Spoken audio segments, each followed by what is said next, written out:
In the shadowy world of fame and fortune, where the lines between life and death blur, the story of Michael Jackson and Dr.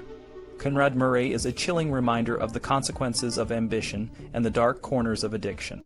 On a fateful day in June 2009, the world was shocked to learn that the King of Pop had died in his Los Angeles home. The cause of death was later revealed to be an overdose of a powerful anesthetic called Propofol, administered by his personal physician, Dr. Conrad Murray. This video delves into the events leading up to Jackson's death, focusing on the relationship between the star and his doctor, and the role of pharmaceutical companies like SeaCoast Medical in facilitating the tragic outcome. SeaCoast Medical, a pharmaceutical company based in Omaha, Nebraska, opened its doors in 1991 with the mission of providing essential pharmaceutical products and services to non-acute physician offices across the United States. The company quickly gained a reputation for its reliability and efficiency, making it a trusted source for medical practitioners. However, its involvement with Dr. Conrad Murray and Michael Jackson would later cast a dark shadow over its otherwise commendable history. Dr. Conrad Murray, a cardiologist, began his dealings with SeaCoast Medical in December 2006. For over 2 years, the transactions between the doctor and the company were routine and unremarkable. However, on December 16, 2008, Murray placed his last order with SeaCoast, and the relationship seemed to have ended. But on March 25, 2009, a call from Connie NG, an associate of Murray's Las Vegas office, rekindled the connection. NG inquired about obtaining an Roman 4 fusion set, placing the order over the phone with delivery to Murray's Las Vegas office. However, the credit card used for payment was declined, and the issue remained unresolved for a week. On April 13, 2009, Connie NG called SeaCoast Medical again, this time with a peculiar request. She asked if the package could be sent to a residential address in California, instead of Murray's Las Vegas office. This unusual request raised a red flag for Sally Hirschberg, the SeaCoast representative, who refused to complete the order.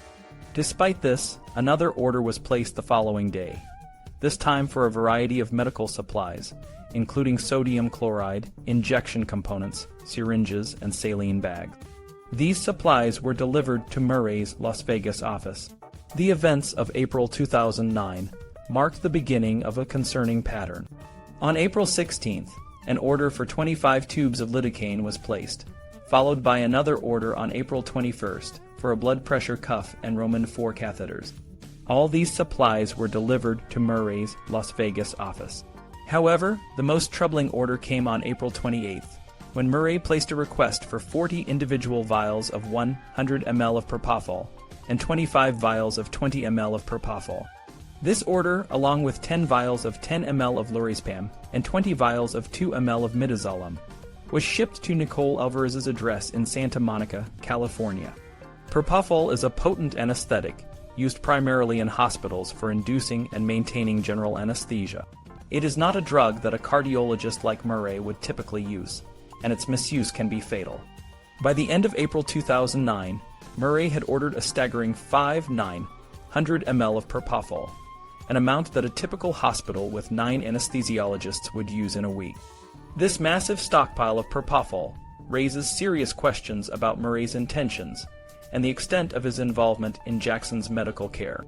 While Murray was stockpiling medical supplies, Michael Jackson was preparing for his highly anticipated This Is It concerts at the O2 in London.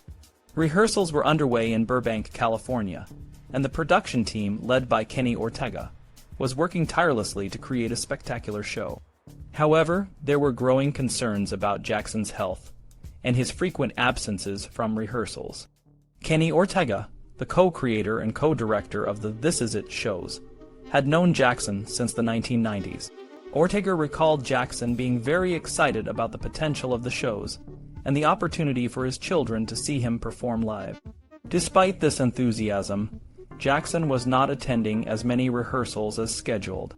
Some attributed his absences to illness or fatigue, while others suspected that he was visiting Dr.